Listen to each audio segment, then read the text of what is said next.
Good evening, everyone. How long do you think you should have to wait for police to respond to your call? 10 minutes? An hour?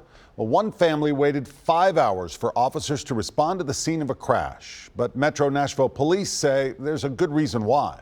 News Channel 5's Kelsey Gibbs spoke with the woman who called 911 and waited for officers. She says she doesn't blame police, but she's asking for more help for her community. Metro Nashville 911, what is the address of your emergency? It was Easter Sunday close to 9 at night when Hillary Harris says her cousin was driving and hit at this intersection in Hobson and Hamilton Church by an alleged drunk driver. We called 911 and non-urgent emergency several times just to see when someone would be out here to help us. No one actually came until 1:23. Harris says she arrived on scene to wait with her cousin so she didn't have to wait for police alone, but they had no clue they would be waiting for hours. Harris says response time in the Antioch area is typically a few hours and people are taking notice. Thankfully, nothing happened to anybody, but someone was sitting in the middle of that intersection for 5 hours.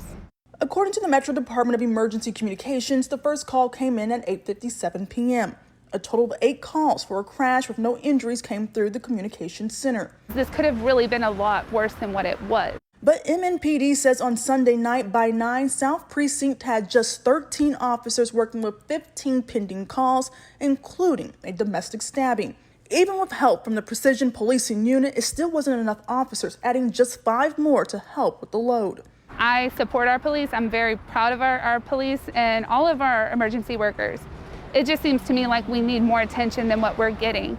A spokesperson for MNPD says the department doesn't want anyone to have to wait for help regardless of the crime. But more serious crimes take precedent, something Harris says she understands, just wants to speak out in hopes of change. I just think we don't have enough resources in Antioch and where we're at. MNPD will be adding a 9th police precinct with an additional 100 officers. Kelsey Gibbs, News Channel 5.